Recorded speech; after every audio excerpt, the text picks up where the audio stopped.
سر جیسے کہ آپ نے ذکر کیا کہ بھارت یونائٹڈ نیشنز میں اس مقدمے کو خود لے کے گیا تھا، لیکن کون سے ایسے فیکٹرز ہیں جس کی وجہ سے مسئلہ کشمیر کو ابھی تک بین الاقوامی توجہ حاصل نہیں ہو سکی، اور اگر ہوئی بھی تو اس کا دیر پا حل نہیں تلاش کیا جا سکا؟ دیکھیں، مسئلہ کشمیر کو بین الاقوامی توجہ تو بہت ملی، مگر ہوتا یہ تھا کہ جب یونائٹڈ نیشن سیکیورٹی کونسل میں اس کا کیس پریزنٹ ہوتا تھا تو وہاں پہ اس وقت پہلے رشیا اس کو اپوز کر دیتا تھا کیونکہ وہ انڈیا کا الائی تھا.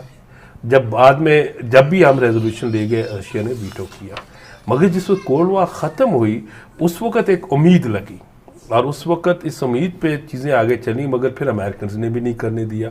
پھر اس کے پیچھے دیکھیں ایک ملٹری انڈسٹریل کمپلیکس ہے جو انڈیا میں بہت بڑا اب امرج کر گیا اور انٹرنیشنل ہے، اس کے اپنے انٹرسٹ ہیں. اب جب آپ Kashmir United nation security council میں جائیں گے تو امریکنز اس کو اپوز کرنا شروع کر دیں گے. تو اس لیے جو انٹرنیشنل پالیٹکس ہے، دیکھیں دو چیزیں ہمیں ذہن میں رکھنا چاہیے. انڈیا جو ہے وہ ایک بہت بڑی پاور ہے، ملٹریلی، اکنامکلی، پولیٹیکلی، اور سملرلی جو پاکستان ہے یہ بھی ایک بہت بڑی پاور ہے، یہ بھی ملٹریلی ایک بہت بڑی پاور ہے، 6th بگیسٹ پاپولر اسٹیٹ ہے. پھر اس کی جیو اسٹریٹجک لوکیشن جو ہے وہ اس کو بہت بڑا سگنیفیکنس ہو جاتی ہے. تو اگر یہ دو پاورز آپس میں یہ ڈسپیوٹ سیٹل کر رہے تھے تو یہ جو ریجن ہے یہ اکنامک گروتھ کی طرف جائے گا. دیکھیں بھارت اس وقت اکنامک بڑی مارکیٹ بن گیا، پاکستان بہت کوشش کر رہا ہے اور ہر فورم پہ ہم اس چیز کو رائز بھی کر رہے ہیں، اور اس وقت دنیا کو ہی پتہ ہے کہ اس وقت سب سے بڑا جو نیوکلیر فلیش پوائنٹ ہے وہ کشمیر ہے. اس کے باوجود ایک دور تک جس وقت وہ اس چیز پہ الارمڈ ہوتے تھے، مگر اب وہ اس پہ زیادہ دیکھ رہے ہیں کہ بھارت کے ساتھ ان کے کس طرح کے تعلقات ہیں. جو ویسٹرن پاورز ہیں، خاص طور پہ جو امریکہ ہے، وہ اب بھارت کو اس وقت اسٹریٹجک اپنے آبجیکٹوز کے تحت جج کر رہا ہے، یا اس کی کیلکولیشن کے مطابق وہ اس کے ساتھ ڈیل بھارت نہیں کر رہا. بھارت کا مسئلہ یہ ہے کہ اس کے جو میگا 52 بلین پلس کا جو ملٹری انویسٹمنٹ ہے اور 245 بلین کی ان کی پلان ہے پرچیز کرنے کی بلین کے ویپنز اگلے 10-15 سالوں میں، تو اس کی وجہ سے وہ کوئی نہ کوئی کنفلکٹ رکھیں گے. مگر نیوکلائزڈ انوائرمنٹ میں وار از ناٹ اے پاسبل. جو بھارت کا اس وقت پاور کا ایمبیشن ہے یا اس کی جو ایک پالیسی ہے to become a great power in the region یا ہیجمون ان دی ریجن، وہ اس کے اندر ہڈل ہے. ہندو نیشنلسٹ موومنٹس ہیں، یہ تو 1920s میں سٹارٹ ہوئی تھیں جو سنگھ پریوار کے نام سے، اور وہ آگے چلی ہیں. اب ہمیں اس میں RSS ایک نئی شکل میں نظر آتا ہے. RSS بھی نیا نہیں ہے، یہ بھی پرانی آرگنائزیشن ہے. لیکن ہوتا یہ ہے کہ بیسیکلی یہ چیز یہ آلریڈی ایگزسٹ کر رہی تھی، لیکن وہ چیز ڈومینیٹ نہیں تھی، وہ چیز اوپر نہیں آ پا رہی تھی. لیکن جب 2014 میں BJP کی گورنمنٹ بنی، ایک نیشنلسٹ گورنمنٹ اوپر کے سامنے آئی، اس کے بعد سے یہ جو RSS ایلیمنٹ ہے یہ اوپر آ گیا. RSS کا جو مین آئیڈیالوجی ہے وہ جو ڈومینیشن ہے وہ ہندو کلچر ہے، یعنی جو ڈومینیٹ ہندو کلچر ان کا آبجیکٹیو ہے کہ ہم اس کو لے کے آئیں، اور وہ کرسچنز اور مسلمز کو ایلین تصور کرتے ہیں. تو اس کی وجہ سے ان کا جو فوکس ہے وہ بھی یہی ہے کہ وہ جو ہندو کلچر ہے اس کو پروموٹ کریں سوسائٹی کے اندر، اور کچھ اس طرح سے پروموٹ کریں کہ جو باقی جو کمیونٹیز ہیں، یعنی جو باقی جو ریلیجیس کمیونٹیز یعنی کرسچنز اور مسلمز ہیں، وہ ان کی آئیڈیالوجی کو فالو کریں.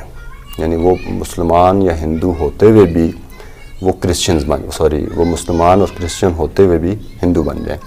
اپنی outlook forced conversion of religion کے لیے فورسڈ کنورژن تھوڑا سا ڈفرینٹ آپ کہہ سکتے ہیں. فورسڈ کنورژن ریکنورژن کی بات ضرور کرتے ہیں کہ وہ جو لوگ ہندو سے مسلم ہوئے ہیں یا ہندو سے کرسچنز ہوئے ہیں، وہ ان کی بات کرتے ہیں کہ ان کو ریکنورٹ کیا جائے، واپس ہندو ریلیجن میں لایا جائے. ایک تو یہ چیز ہے.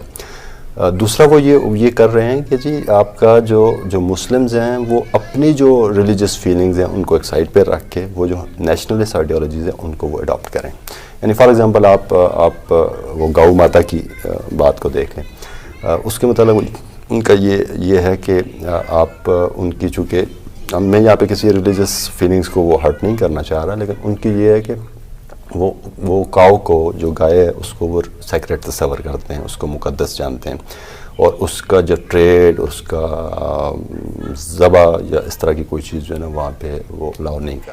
اس وقت ہمیں یہ اس چیز کا علم ہے کہ انڈو US پارٹنرشپ جو ہے اس کی وہ مزید جو ہے وہ اسٹرینگتھن ہوتی جا رہی ہے، اور دونوں کی طرف سے بڑا اوپنلی جو ہے وہ ہمیں یہ برملا وہ اس بات کا اظہار کرتے ہیں کہ وہ CPEC کو ایکسیپٹ نہیں کرتا انڈیا.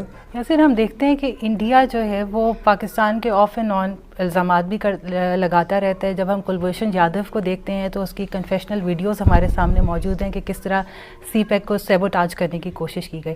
تو آپ کے خیال میں انڈیا اسپیسیفکلی اس وقت ہائبرڈ وارفیئر کا ٹول استعمال کرتے ہوئے ہائبرڈ وارفیئر کو یا 5th جنریشن صرف سی پیک کے اگینسٹ اس نے رکھی ہے, یا اس کو ہم براڈر کانٹیکسٹ میں بھی کہہ سکتے ہیں کہ وہ پاکستان کے اگینسٹ یہ کام کر رہا ہے؟ وہ تو پاکستان کے اگینسٹ جو ہے, جو ہائبرڈ وارفیئر کا کانسیپٹ ہے وہ تو کافی ٹائم سے چلا آ رہا ہے. مثال کے طور پہ اگر ہم بات کی جائے کہ جو ہماری کرکٹ ڈپلومیسی کی جب ہم بات کرتے ہیں تو دیکھیں ہم سب کو پتہ ہے کہ اس فرنٹ کے اوپر انڈیا نے ہمیں کتنا نقصان دیا اور اس کے لیے کیا ٹول یوز کیا گیا.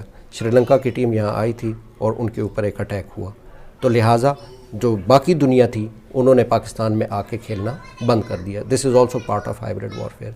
ہر وہ چیز جو پاکستان کی ترقی کی طرف جائے گی اس کو اپوز کرنا, اس کو بدنام کرنا, اس کو گلوبل کینوس کے اوپر اس کی اگینسٹ باقی کنٹریز کو کنونس کرنا, this is part and parcel of hybrid warfare. تو انڈیا کو اس چیز کا خطرہ ہے کہ چائنا کی جو, کیونکہ وہ اپنے آپ کو یہاں جو ہے وہ ایک فیک ہیجمون کنسیڈر کرتا ہے اس ریجن کا, اور وہ سمجھتا ہے کہ اس نے کاؤنٹر کرنا ہے چائنا کو. میم یہ بتائیے گا کہ ہم نے پاکستان اور بھارت کے تعلقات میں ہمیشہ پازیٹیو اور نیگیٹو ایٹیٹیوڈس دیکھے, تو instead of going for some thing an abrupt solution کہ ہم ایک دم سے جائیں کہ جی پاکستان اور انڈیا کو اپنے تعلقات بالکل ٹھیک کر لینے چاہیے, کانفلکٹ ریزولوشنس کے ایسے کون سے اسٹیپ ہوں گے جو ان دونوں ملکوں کے درمیان اگر اڈاپٹ کیے جائیں تو وہ وائبل سولوشن کے طور پہ ہمارے سامنے آئیں گے؟ میرے خیال میں ہم نے سارے سولوشنس ٹرائی کر لیے ہیں, وہ ورک آؤٹ نہیں کرتا. کشمیر کے اوپر وہ بالکل بات نہیں کرنا چاہتے, مثلاً وہ کچھ اور چیزوں کے اوپر, پانی کے مسئلے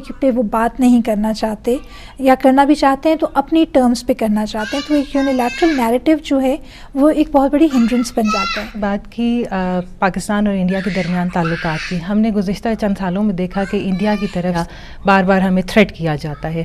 آپ کے خیال میں جو ابھی حالیہ جو تھریٹ دی گئی ہے وہ صرف محض ایک رسمی ہے, دنیا کو دکھانے کے لیے ہے, یا واقعی کوئی انڈیا پاکستان کے خلاف کچھ سوچ رہا ہے؟